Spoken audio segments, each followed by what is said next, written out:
Hi, I'm David. Let's look at this problem. We're given the definite integral from 1 to 3 of dx over the square root of x times the quantity 1 plus x. And we're asked to solve this definite integral, and then we're given some information. We're given a hint. Try using a u-substitution with u equaling the square root of x. Okay, it probably is not apparent right away that we should use u equals square root of x for a couple of reasons. Well, first of all, there's no square root of x in the numerator. There's a 1 over square root of x. But other than that, square root of x doesn't really appear in this problem. But the hint says use u equals square root of x. So let's see where it takes us. Well, if u equals square root of x, or x to the 1/2, then du equals 1/2 x to the negative 1/2 dx. Or another way to write that is du equals 1 over 2 square root of x times dx. Well, if I'm going to rewrite this integral using u and du, what would that look like? Well, I'd have the integral.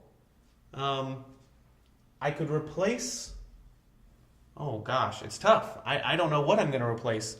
U is equal to square root of x. I could put a u down here. I need to get a du somewhere in here. It's not obvious what to do. Well, let's see what we could do.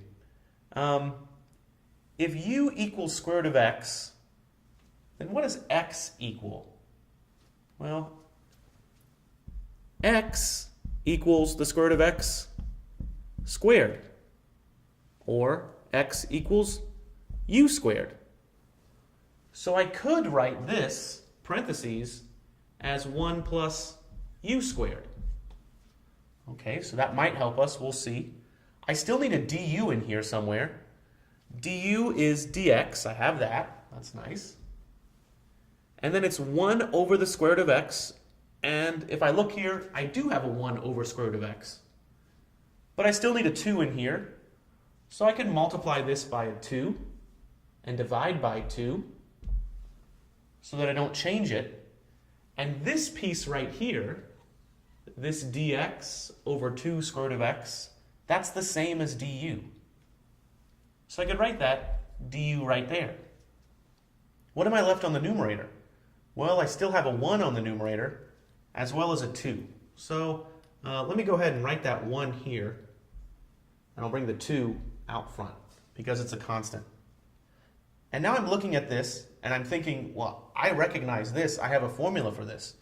I can use my formula for arctangent to find this antiderivative. Okay, but before I can put an equal sign right here, I need to figure out my limits of integration.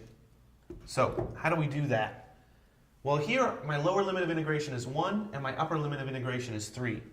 So I'll write x equals 1 and x equals 3. For a lower limit of integration of x equals 1, what does u equal? Well, u equals the square root of x. So the square root of 1, which is 1. So my new lower limit of integration is still the same as my old one, which is a 1. What about when x equals 3? U equals the square root of x, or the square root of 3. I can't simplify that anymore nicely, so I'll leave that as the square root of 3. And now I've got to try to solve this antiderivative. Now, like I said, my formula for arctangent will really help us out here. So let's remind ourselves what that formula says. It says that the integral of du over a squared plus u squared equals 1 over a times arctangent of u over a plus c. Now in this case we're going to have a definite integral, so we won't have that plus c, but the formula still holds. So what's a in this case? Well, a squared is equal to 1, or 1 squared. So a squared is equal to 1, or a is equal to 1. So what do I have? I have 2 times the antiderivative of this, which according to our formula is 1 over 1 times arctangent of u over 1 And instead of a plus c, I'll put my limits of integration. 1 to the square root of 3. Now, I'm not plugging in u equals square root of x here because I've already changed my limits of integration. I am integrating with respect to u, not with respect to x. Okay, let's plug this in. This is 2 times, well, if I plug in square root of 3, I have arctangent of square root of 3 minus, if I plug in 1, I have arctangent of 1. Well, luckily, these are values that are easier for me to find for arctangent. Remember what this means. Arctangent of square root of 3 means tangent of what gives me square root of 3? And that answer is pi over 3. Similarly, arctangent of 1 means tangent of what gives me 1? Well, that one is pi over 4.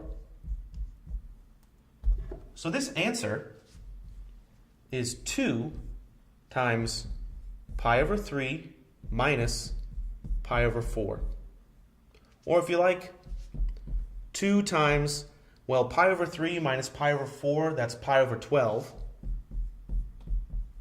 So my final answer is pi over 6. Thanks for watching.